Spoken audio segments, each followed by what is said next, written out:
demand righteousness in our world. We demand righteousness in our cities and in our streets, among our law enforcement and from our government. And we will not be moved until the day that justice rolls down in righteousness. So we give you thank you and we give you praise in the wonderful name of him or her or whoever created us. We give you thanks. Amen.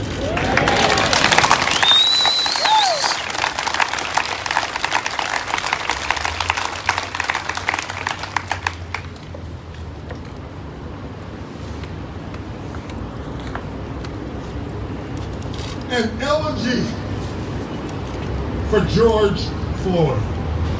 An elegy for George Floyd.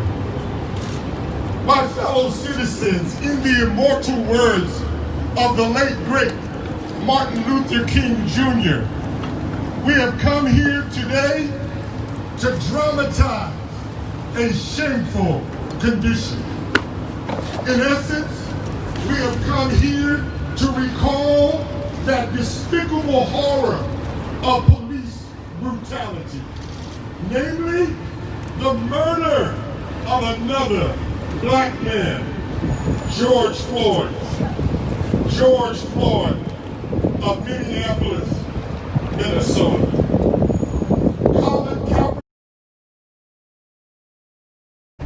So, we, people of color, with many of our white brothers and sisters, shout, "Justice! Oh, justice! Where are you?" We hear George Floyd echo Eric Garner, "I can't breathe." We hear George Floyd cry out, "Please, please, I can't breathe. My stomach hurts. My neck hurts. Everything hurts. They're gonna kill me. Mama, Mama." So, we, people of color, with many of our white brothers and sisters, shout, "Justice! Justice. Oh, justice! Justice. Where are you?" Justice. In a nation striped and cloaked in red, white, and blue, George's life was snuffed out by a white cop wearing his dress duty blue. That white cop did what COVID-19 could not do. George Floyd was dead before the cold blew. Justice! Oh, justice! Where are you? George was a son of America, the seed of a black man, the fruit of a black woman's womb. Therefore, we abhor the murder of this black man named George Floyd. America, the great intellectual Ta-Nehisi Coates has said, in America, it is tradition to destroy the black body. Oh, America, the black body is beautiful. George Floyd was beautiful. America, the poet Langston Hughes, is noted for having said, "I, too, am America." My fellow citizens, George Floyd, too, was America. So, we, people of color, and many of our white brothers and sisters say, we can't breathe. We can't breathe. We can't breathe. We. That's it.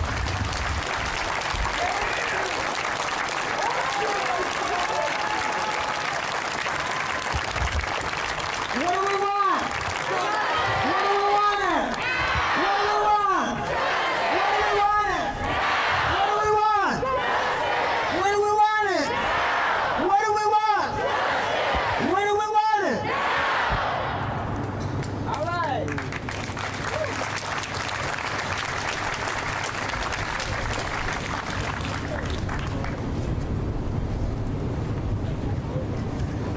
sing a little song for the people. My name is Saida Wright. Born and raised in Portland, Oregon. I'm going to do the Black National Anthem for you all. Lift every voice and sing. It's a beautiful piece of poetry that just outlines, thank you for standing, yes. That outlines, you know, the struggle and the plight of Black people. But what I love is that it is very inclusive. It's very inclusive. This is songs for all of us to celebrate our rich history, not only our struggle, but our triumph. And so I pray that you're blessed by it. Once again, thank you for standing. We do appreciate if everyone does stand because it is an anthem for our people. And since we're here to celebrate, if you're able, thank you.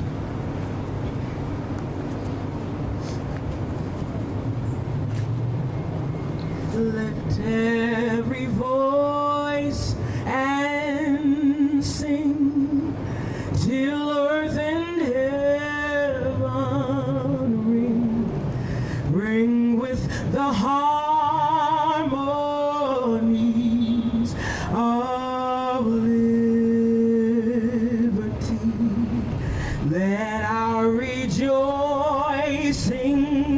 rise high as the listening skies. Let it resound loud as the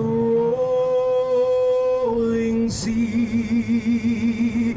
Sing a song full of the faith that the dark past has taught us. Sing a song full of the hope that the present has brought us. Facing the rising sun of our new day begun. Let us march on till victory is won. Oh, show me the road we trod, bitter the chastening rod, felt in the days when hope unborn had died, yet with a steady beat have not our weary feet come to the place for which our Father sighed. Oh, we have come over a way that with tears have been watered, and we have come treading our path through the blood of the slaughtered, but out from a gloomy past till now we stand at last where the white gleam of our bright star is cast. God of our weary years, God of our silent tears, Thou who hast brought us thus far on the way, Thou who hast by thy might led us into the light, keep us forever in thy path. Oh, we pray, lest our feet stray from the places, our God, where we met thee, and lest our hearts, drunk with the wine of the world, we forget shadowed beneath thy hand. May we forever stand true to our God and true to our native land.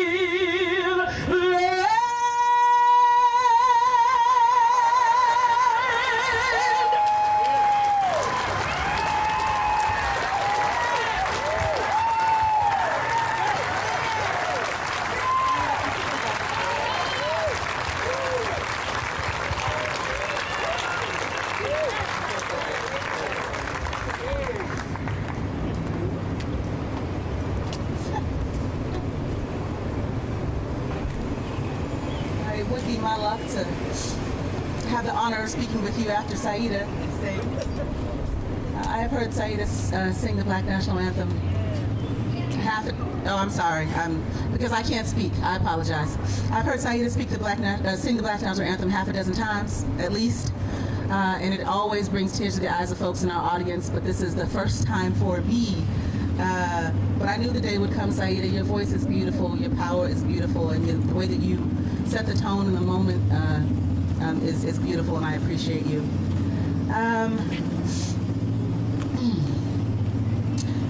Good morning, everybody. I am Nikenge Harmon Johnson. I'm the president and CEO of the Urban League of Portland. I am delighted to be here today with my brother, NAACP of Portland President Pastor Mondane, his predecessor, our city councilwoman, Joanne Hardesty,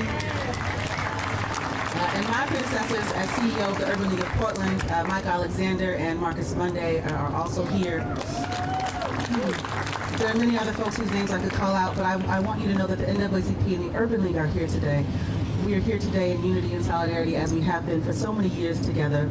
But we are here because you are here. We are here because state violence against Black people has got to stop. We are here because state violence against Black lives has got to end. It is enough. It is more than enough. It is too much. I tell people sometimes that when I was a kid, I was in middle school at Harriet Tubman, just a couple blocks from where my office is now. I believed that racism would be over by the time I was this age. I was a little organizer, and we were trying to change the name of Union Ave to Martin Luther King Boulevard, and we were working hard to make that happen. We were trying to force the Lloyd Center and the theater down here to show Malcolm X the movie because they didn't want to show it because they were afraid of Black people. Right, just young kids and thinking we could make a difference. If we work really hard right now, we can make this be different. So by the time I was this age, I could do something else. Well, now I'm the president of the Urban League, y'all, because we're not done. It's not over. It hasn't stopped. And I didn't know then as a kid that racists don't just die off. They're raised. They're grown. They're taught. I didn't know back then because I am the daughter, niece, and granddaughter of law enforcement officers, sheriffs and police officers and corrections officers. I didn't know then that other COs and police officers and sheriffs weren't like my daddy and my uncle and my grandfather. I didn't know that some people, because of the wrapper that I was born in, because of this glorious skin, because of this fabulous hair, think that I don't have a right to be. That I don't have a right to be. And some of those folks wear badges, some of those folks carry guns, some of those folks are sworn officers paid by the state with my money and yours to enforce their belief that we don't have a right to be. I'm here today to say we don't have to live like this. We don't have to live like this. If you believe that, say it with me. We don't have to live like this. We don't have to live like this. And we don't have to die like this. These are all choices. This is not nature happening to us. These are people and policies and places and systems that we have put together. Those we elect, those we hire, those we train, real people, real places, real time. I'm not going to take too long, Pastor, because I know we have many other speakers today, but for folks who are here because you just did not know what else to do, but you had to do something. I got in my car this morning and drove from South Salem to be here with you because I knew others would be here because we have to do something. Well, what more can you do? Listen, y'all, And I know there are folks wondering who are watching right now or watching online thinking, well, why are people on the streets of Minneapolis? Why is there unrest in Louisville? Why are people protesting in that fashion? Because it's enough. Because folks need something to do. Well, why are we in Portland? Why are folks in front of the Justice Center right now? Why were they there yesterday? This is Portland. This didn't happen here. George Floyd wasn't murdered here. Breonna Taylor wasn't murdered here. But they were, because this is America and we're Americans.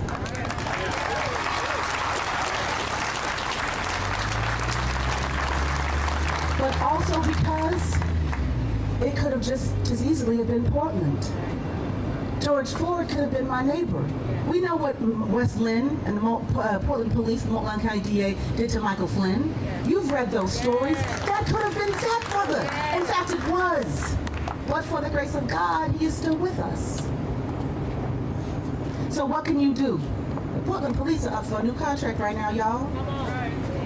The way that we hire, the way that we train, the way that we enforce rules in our Portland police system, it's all wrapped up in that contract. So if you give a darn about that, if you want to do something about it, if you want to be able to fire bad cops, if you want to be able to hire better cops, if you want to have them get better training so this doesn't happen in our community, call your city council right now and tell them, I want a better police contract and I want it now.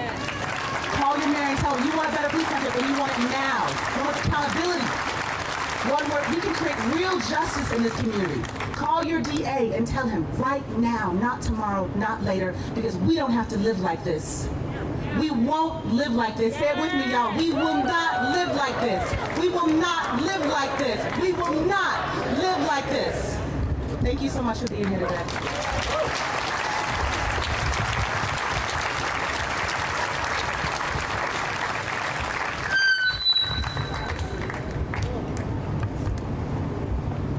Good morning, Portland. Good morning. This is a eulogy for Black America. I'm happy to announce that Minneapolis is in the second step in the beginning process towards justice for George Floyd and the beginning of righting the wrongs of injustice for Black America. The first step was the firing, and the second step was the arrest of the perpetrator, Derek Chauvin.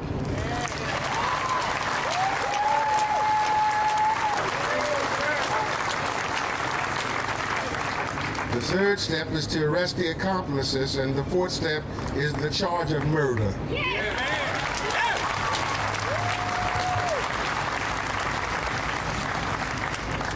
To be Black in America means to fight harder for what other communities take for granted. I want to warn you, beloved community, we cannot view this as a ceiling when it's no more than a dance floor. We can't start shouting hallelujah just yet. For the fundamental act of justice should be expected for all people. We can't stop now. Somebody say we can't stop now. This is but the first step of a broader embrace of the majestic sweep of injustice that will clear away the cobwebs of inequality that has existed in the culture of racism woven into the very fabric of this our society. This week, the nation played witness to yet another slaying of a Black man at the hands of police, George Floyd, a 46-year-old Minneapolis resident, crying out for his mother as a cop stood on his neck, crushing the life from his body. As a result of that, Floyd's family joined the company of countless Black parents who have seen their greatest fears realized. The ever-present dread of Black parents that their children will become yet another statistic of police brutality has once again been proven justified. The sinister irony of law enforcement officers sworn to protect and serve the public, terrorizing the Black community, serves as our greatest national embarrassment.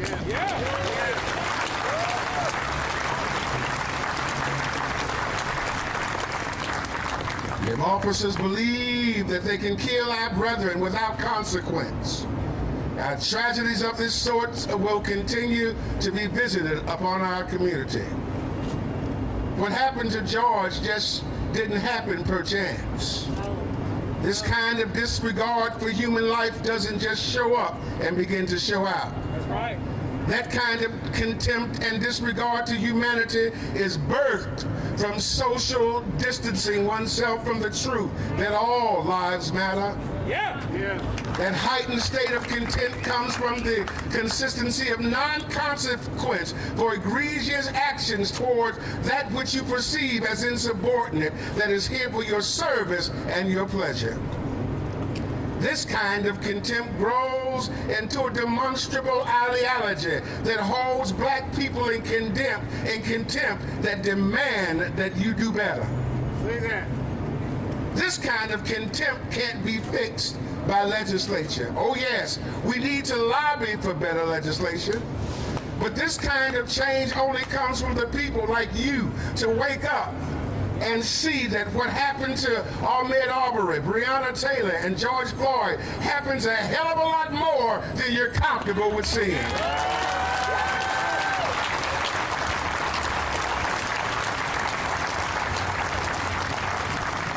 For the wider public view, the reality of police brutality can seem an inconvenient truth. Blacks suffering at not just the hands of police, but of society may be dismissed as a result of culture of a failure or a failure to follow instructions. The reality is that black people continue to be unfairly cast as an outsized threat, and black bodies are often seen as disposable. It becomes unbearable when a dignified, robust black man has to become subordinate to white fragility because somehow you'll sense my actions as offensive and aggressive.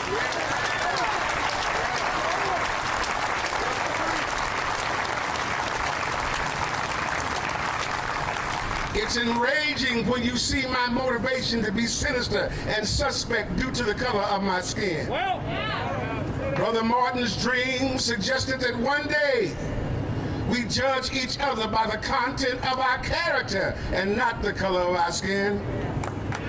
And the only way you can judge the content of my character is by knowing who I am and embracing me as an equal.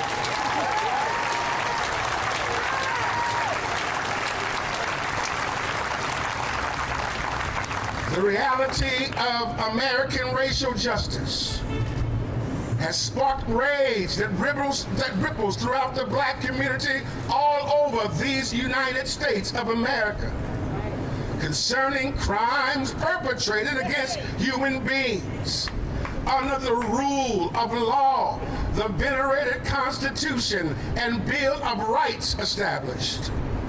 In a just nation, all citizens must be afforded the same protections under the law. America will have to earn the trust of the black community.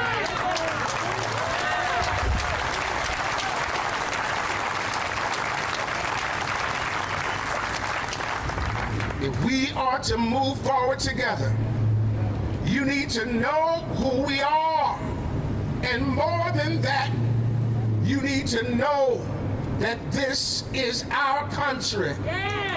This is the space, come on, that we were brought to unjustly and built while you watched. Oh, you might as well say yes. This starts with a very painful but necessary reflection of the pattern of beliefs and behaviors that lead to tragedies like the death of George Floyd. God bless you.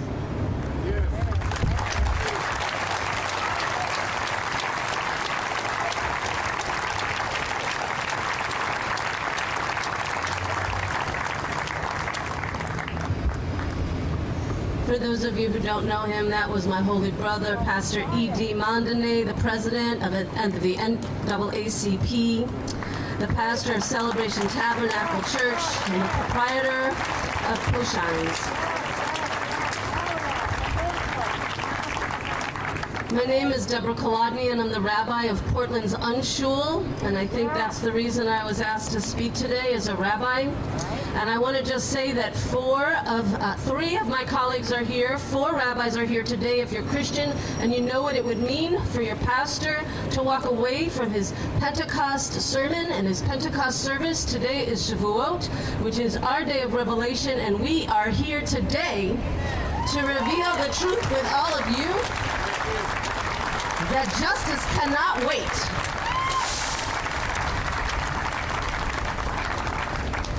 Some of us studied all night long last night, and from that altered state of consciousness, from lack of sleep, we can feel and maybe actually be closer to God.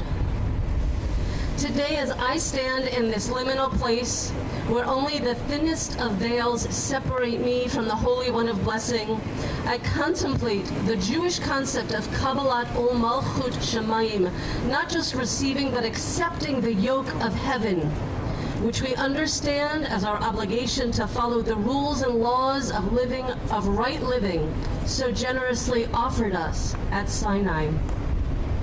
What does it mean to be obligated to a set of rules that include the commandment not to kill, and the commandment to release debt every 7 years, and the commandment to ensure that wealth is distributed exactly evenly every 50 years, so grotesque disparities between rich and poor cannot accumulate? What does it mean to be obligated 36 times to love the stranger, love the sojourner, love the one who does not look like you? What does it mean to pursue justice? What does it mean to be fair in justice? What does it mean to live in a world where Torah was written, where all justice was restorative, not punitive?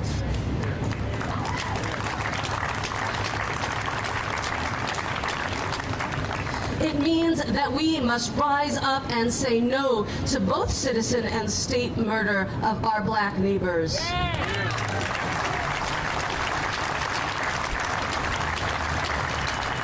And this is not just George Floyd and Breonna Taylor and Ahmaud Arbery and Michael Brown, but since George Floyd was killed in Florida, Tony McDade was killed by police, and after that killing, he continues to be misgendered. He is a trans man. Tony McDade, say his name. I know it might be tempting to look away. We are exhausted and the horrors just keep coming. But we Jews learned from the Holocaust that all it takes is for good people to look away, to do nothing, to ensure that this will continue.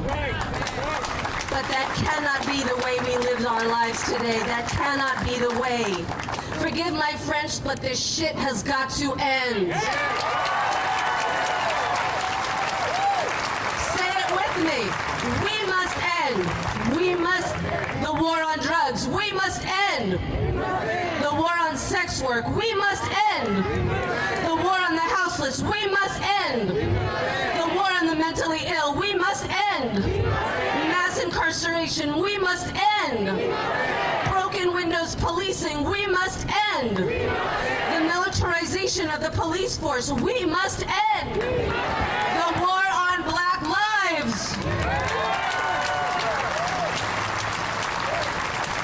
The obligation is upon us, and the yoke of heaven demands it. And please hear me loud and clear right now. We white people must take responsibility. We have failed, and failure is no longer an option. We cannot claim ignorance.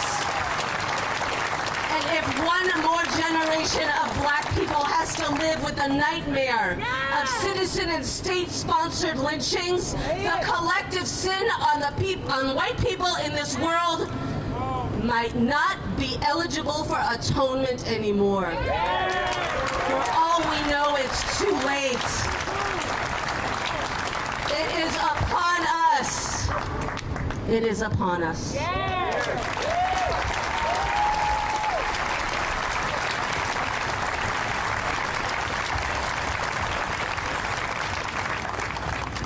Good afternoon. My name is Mike Alexander, and I had the privilege of serving as past CEO and president of the Urban League of Portland. And I'm delighted to be surrounded, by Nakenge and Marcus Monday, my predecessor. When Pastor Mondane reached out and asked if I would offer some brief comments, I didn't quite know where to start, but for some reason I was drawn to a song by Andra Day, Rise Up. And there's a line there where she says, all we need is hope, and for that we have each other. And as I stand here today and I look at this crowd, I know that hope abounds. However, it can't be the only thing that connects us. What also has to connect us is outrage. We have to own and understand that this country is on a path that is not what was created for all of us to be all we can be. There is something wrong when our children can call out the names of Armand Onberg, George Floyd, Tamir Rice, Michael Brown, Philando Castile, Breonna Taylor, Trayvon Martin, and Eric Gardner with fear and apprehension before they can call out the name of Joanne Hardesty with pride. There's something wrong. There's something wrong when these demonstrations can be mirror images of each other with the only change being the zip code in which they occur. There's something wrong. Police-sponsored shootings are not new. Videotapes of them are. We cannot be blind to that is in front of us. And so I say today, let's leave here with equal compliments of the hope that gatherings of people of color and people of conscience like this can bring, but also with the outrage. As my sister Nakenge says, this has got to stop, and it needs to stop yesterday.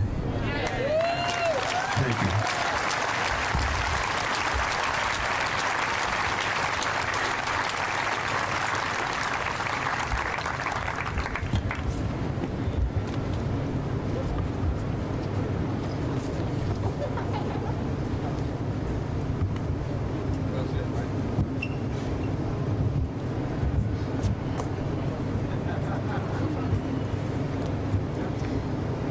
My name is Rabbi Ariel Stone. As my colleague pointed out, today is Shavuot. It's a harvest holiday of the Jews. It's celebrated by Christians under the name Pentecost. It's meant to be a day of gratitude for abundance, for gathering together in the fullness of joy. There is no limit to God's greatness and no end to God's holiness, we know. And we are commanded, do not leave your friend in the time of abundance, but share what you have. This harvest day, when we would celebrate abundance of joy, of rest, of so much good, this harvest day is full of strange fruit. Our harvest is grief. Our harvest is heartbreak. George, Breonna, Alton, Philando, Tamir, Sandra, Eric, Quanice, Keaton, Chris, Aaron, Terrell. Thousands of lives, thousands of murders at the hands of state violence. They want you dead. They want you dead and me quiet. But I will not be quiet.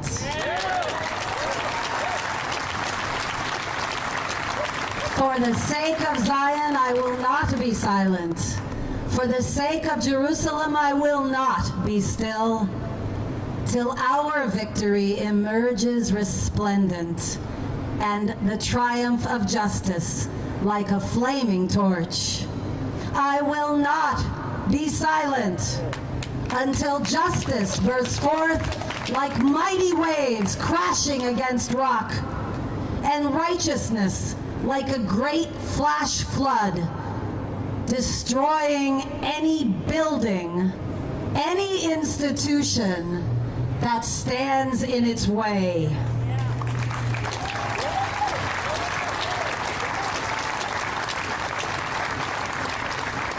For the sake of my kin and my friends, I pray for your well-being. The Psalms. For the sake of all we hold holy together, I seek your good. Source of our memory, we pray on our most sad and solemn fast days, our days of grief, a day like this that should have been of joy, where we sit in sackcloth and ashes.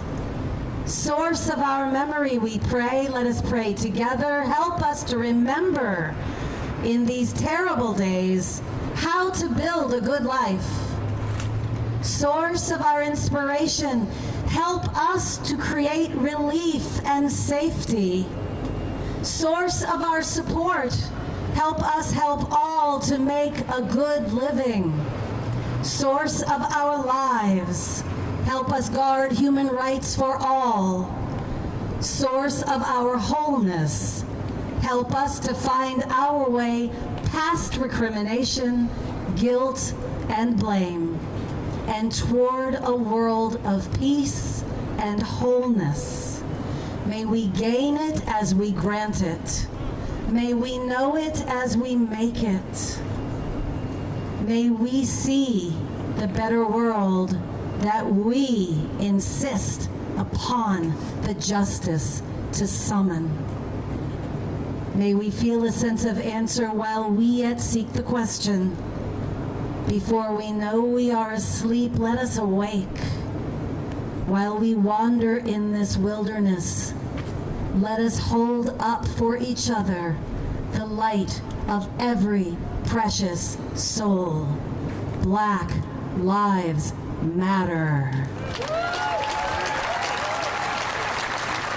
Or no lives matter.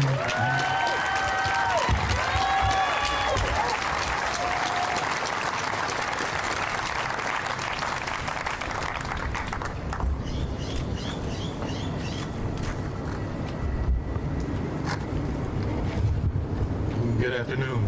Good afternoon. All right. Hold it close. All right. All right. My name is Marcus Mundy, and I'm the Executive Director of the Coalition of Communities of Color. And thank you. All right. All right. I will be brief. I don't have a whole lot to add. I'm not a pastor or rabbi. You heard from all these people. There's not a lot left more to say. But I will speak as a black man in America who's been that way for a long, long time. As Fannie Lou Hamer said almost 50 years ago, I'm sick and tired of being sick and tired. I'm just sick and tired of it. We've seen this movie too many times. We've seen this, and I'm sick and tired of the rerun. Just like Fannie. We must act. And we must have allies. We must have allies that look like everybody out here today from every community of color. That should be our ally. Everyone here should be an ally. I see a lot of lawn signs. I got to tell you, Black Lives Matter has got to be more than just a virtue signaling lawn sign.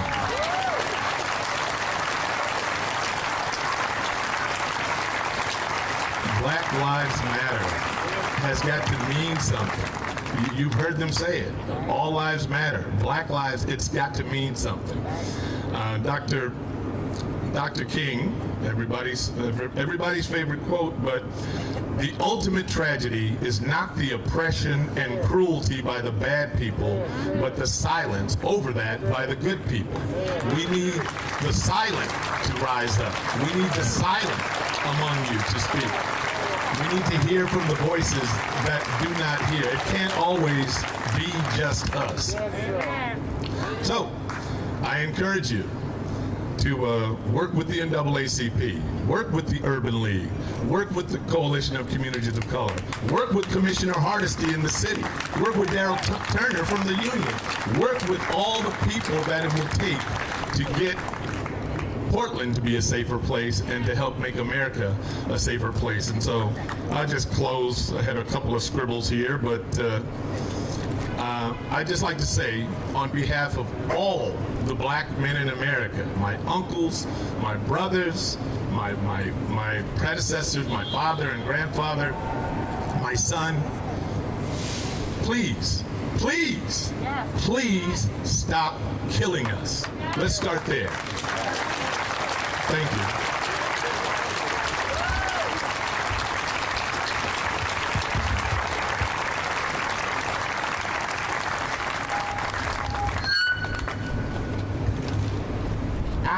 Marcus, that should be a tagline. Stop killing us, right? Thank you once again for all being here today. I am Joanne Hardesty, your Portland City Commissioner.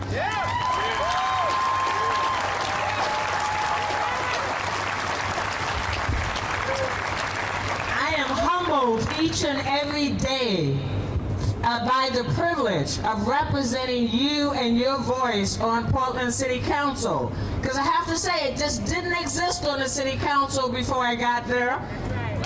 There are good people that I serve with, but if you do not have the lived experience, then all you're doing is having a philosophical conversation. I look at this crowd and I'm sure there are people in this crowd that are wondering, how come there aren't more black people out here? I can answer that question for you. Tell the truth. Over and over and over again. Black people have been killed and there has been silence from the majority community. Yes. I can't tell you how many times I've been in this park. Whether it was for a young boy who couldn't actually go out and buy Skittles without being killed. Whether it was Kendra James, who the police knew where she lived, but decided to shoot and kill her anyway. And so it took me a little while to try to frame some words for today that would be PG-13 appropriate, but that would be a call to action for you. Black people are tired. Black people are exhausted by racism. Black people have been fighting this. I am 62 years old. And when I was a baby watching people look like me brutalized by the police, my mom and dad said, it's gonna get better, honey. It's okay. When the police came with the police dogs and turned them on people because they wanted an education, or they wanted better housing, or they wanted economic opportunity, that was the state. It was state-sanctioned violence. And here's what white people have learned from state-sanctioned violence. They have learned that if they call 911 and say, this black person did something to me, they can almost rest assured that when the police show up, they're going to run over the white people to get to the one black person that's standing there. And they will be in handcuffs, face down on the ground, before anyone ever asked them what happened. This is Excuse me. This is the reality of being black in America. And we can't show our... Take your time. Give me a sec. I need some water.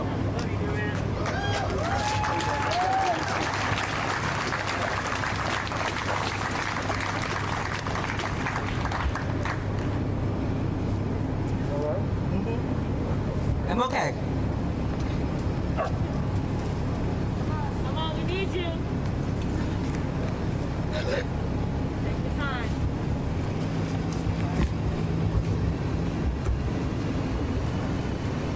What do we want? Justice! What do we want? Now! What do we want? Justice! What do we want it? What do we want? Justice! What do we want it? What do we want? When do we want it? What do you want? When do we want it? Make some noise in this forum.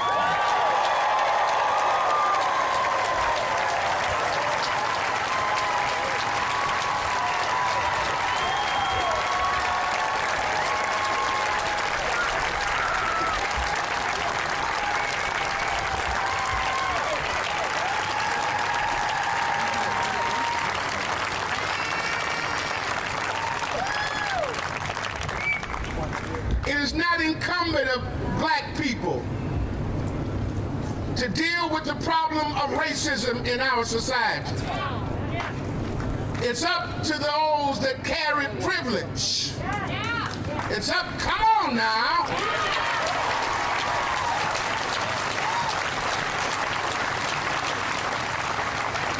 It's up to those who are allowed to be stakeholders. That you stand up and say it loud. You no longer can hide in the shadows of injustice. You no longer can hide in the cracks where no one can see you and you act as if it doesn't exist. You're going to have to talk to your grandmama. You're going to have to talk to your granddaddy. You're going to have to talk to your aunts and uncles at the dinner table. You're going to have to talk to those people that's hard to talk to. You're going to have to tell them that you're racist. Come on here. And you're going to have to do something better. We expect you to do better. We command that you do better. And we know that you can do better.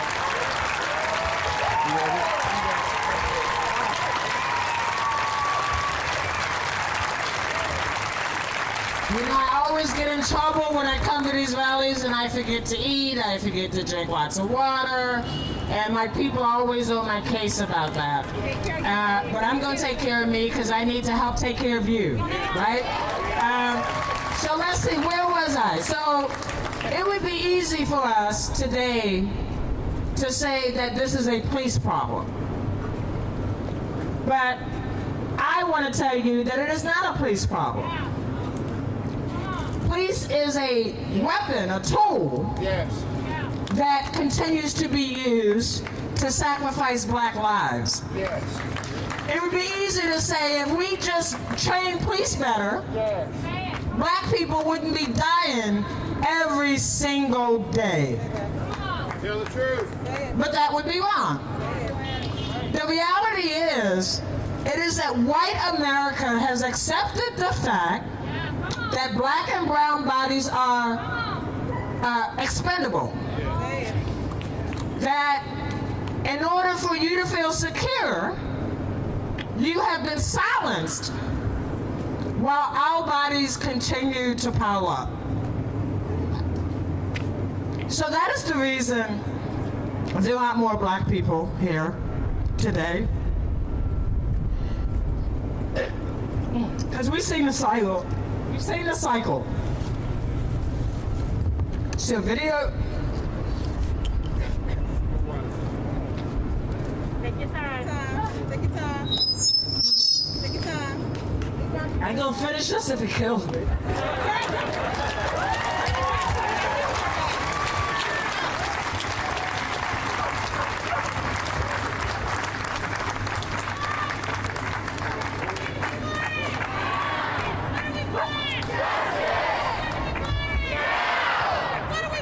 Justice!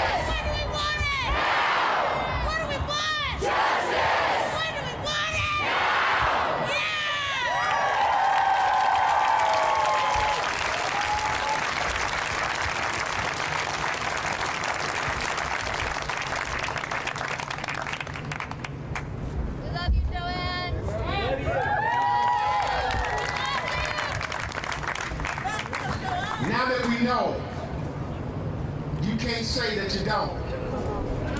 So you're going to have to embrace what we've had to embrace. We've had to stand up and say it loud. I'm black and I'm proud. But what I want from you today is to say it loud. You're white and you're proud. And carry your white privilege to the place that it makes a difference.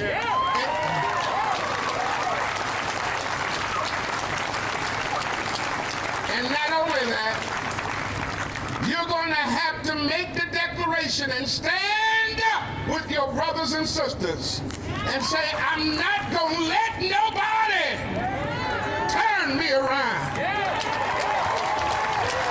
Ain't gonna let nobody, oh, turn me around. Hey, turn. Ain't gonna let nobody. We gonna keep on marching, keep on talking, walking up to freedom's way. Ain't gonna let nobody, oh, turn me around. Hey, turn me around. Ain't gonna let nobody. We gotta keep on walking, keep on talking, marching up to freedom's way. Come on in here, ain't gonna let nobody. Oh, turn me around, ain't gonna let nobody. We gotta keep on walking, keep on talking, marching up to freedom's way. Make some noise.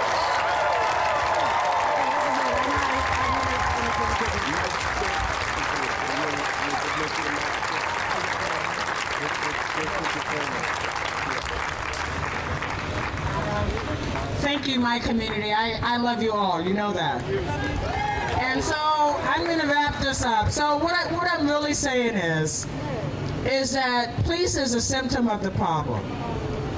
The problem is that the outrage only lasts as long as the video is being distributed. By next week, people will be back to their life, and meanwhile, black lives will still be in danger.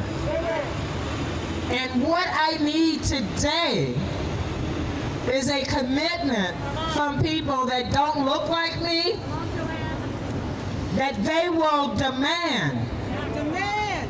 They will demand that black lives matter.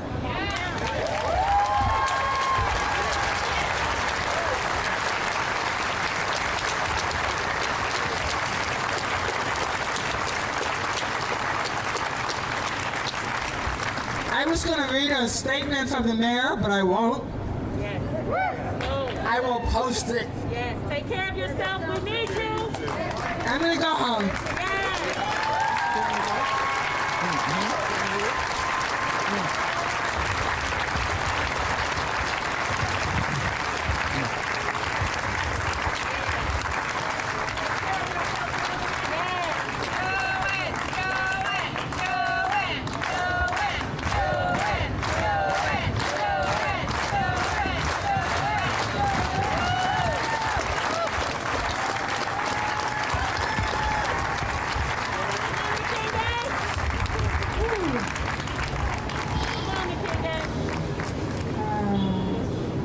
Thank you, Sister Hardesty. Thank you, Joanne, so much. And thank all of you as well for taking care of each other. I said to you earlier, I'm so glad that you're here. Thank you for being masked up. Thank you for being considerate of each other's space and each other's health. I will read the statement. I will read the statement on behalf of Mayor Wheeler. Thank you. Good morning. As your mayor, I stand with you in solidarity here today. I wish I could be here with you, but I am out of town on a family trip that was planned prior. I want to thank Commissioner Hardesty for delivering this message on my behalf. You're welcome, Mayor Wheeler. Like many of you, I have spent time this week reflecting and mourning the murder of George Floyd and what we continue to witness around this nation.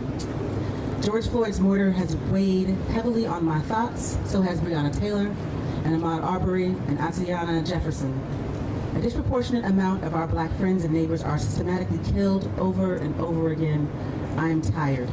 I'm exhausted. I know you are too. You know this. Racism has been a long festering wound. Excuse me for one thing.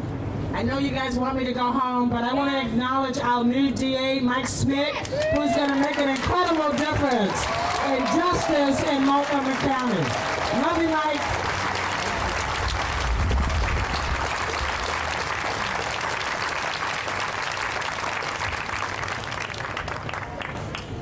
The mayor continued, you know this. Racism has been a long, festering wound, eating away at our collective humanity. Anti-black racism is what compelled an officer to suffocate an unarmed black man, ignoring him while he pleaded for his life, saying he couldn't breathe, and then crying out for his mother as he suffered. Where is our humanity as a nation? We are in a moral crisis.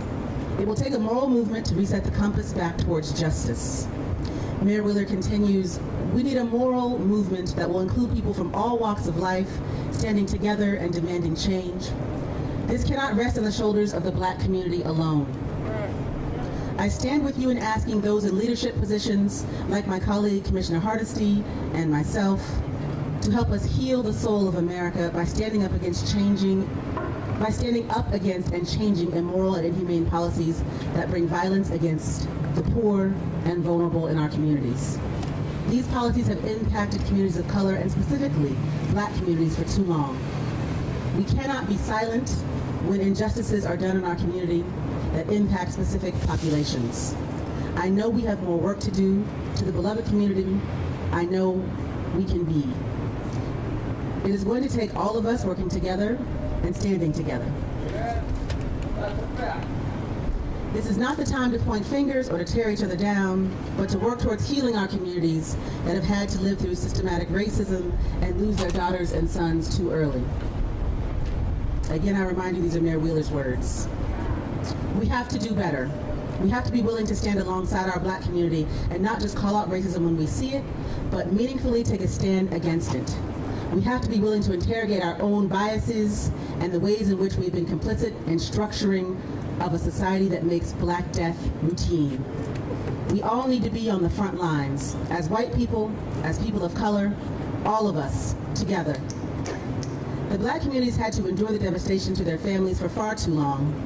This is not an isolated case. This happens all too often nationally. Mr. Floyd is another serious case that challenges the soul of our nation.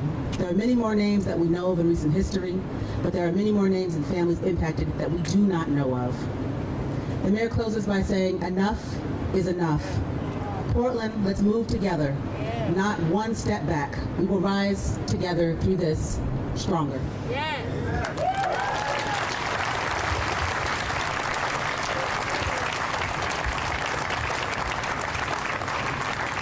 We want to thank all of you for coming today.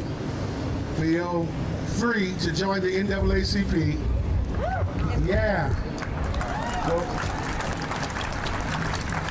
Go to NAACP.org and just sign up. And make sure that you tell those folks that you're joining the Portland branch, 1120, right?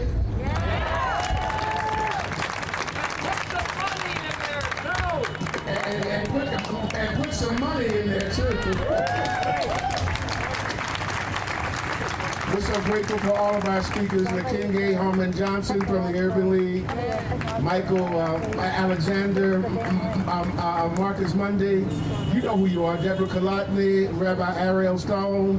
Is Mike Crenshaw here yet? Okay, so I guess and Poet Emmett Wheatfield. We're so glad for all of you who have come. We're so glad to see our new district attorney, Brother Smith, with us today. Thank you so much for being here. You've got your marching orders and you know what to do. Go and do what's best. God bless you, God keep you, and we'll see you real soon.